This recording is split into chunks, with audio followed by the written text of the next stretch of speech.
দর্শক দেখতে পাচ্ছেন আসলে বসুন্ধরা সিটিতে উৎসব দেখতে এসছেন বেশ কিছু দর্শক এবং তাদের কাছে তো জানার চেষ্টা করব এই ঈদের 6টি সিনেমা শাকিব খানের তাণ্ডব সহ 6টি সিনেমার মধ্যে উৎসব কেন?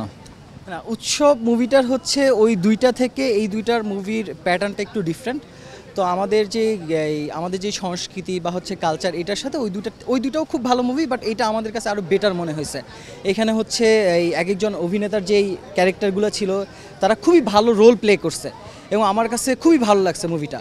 এবং আমার কাছে মনে হয়েছে এবং প্রত্যেকটা ফ্যামিলির উচিত ফ্যামিলি নিয়ে এই মুভিটাতে সিনেমা হলে এসে দেখার। আমি রিকমেন্ড করবো, খুবই ভালো মানের একটি মুভি। আচ্ছা, উৎসব সিনেমায় জয়া আহসান আছে, চঞ্চল চৌধুরী আছে, আপনার কাকে ভালো লাগে? আমার হচ্ছে চঞ্চল চৌধুরীকে ভালো লাগে। উৎসবটা আসলে কেন দেখতে মানে এই ঈদে যেহেতু অনেক সিনেমা এবং তাণ্ডব নিয়ে যাতে সবার মাতামাতি, তার মধ্যে উৎসব কেন? হ্যাঁ, উৎসবের আনন্দ উৎসব। হ্যাঁ, তো উৎসব দেখেছেন, কেমন লাগলো?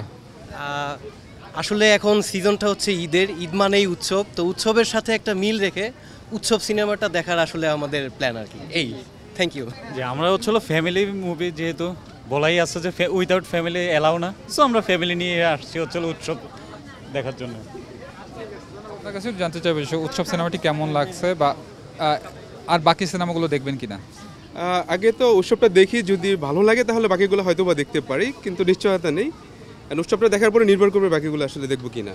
দর্শক দেখলেন এখানে কিন্তু বেশ কিছু দর্শক উৎসব দেখতে এসছেন, অর্থাৎ তারা বলছেন যে যেহেতু ঈদ একটি উৎসবের সময় এবং এই উৎসবের সাথে নামের সাথে মিল রেখে একটি সিনেমা, এই কারণে অনেকে উৎসব দেখতে এসছেন। অনেকে বলছেন যে যেহেতু তার প্রিয় অভিনেতা চঞ্চল চৌধুরী সেই কারণে দেখতে এসছেন, এবং কেউ বলছেন জয়া আহসান তার প্রিয় অভিনেত্রী তাই দেখতে এসছেন।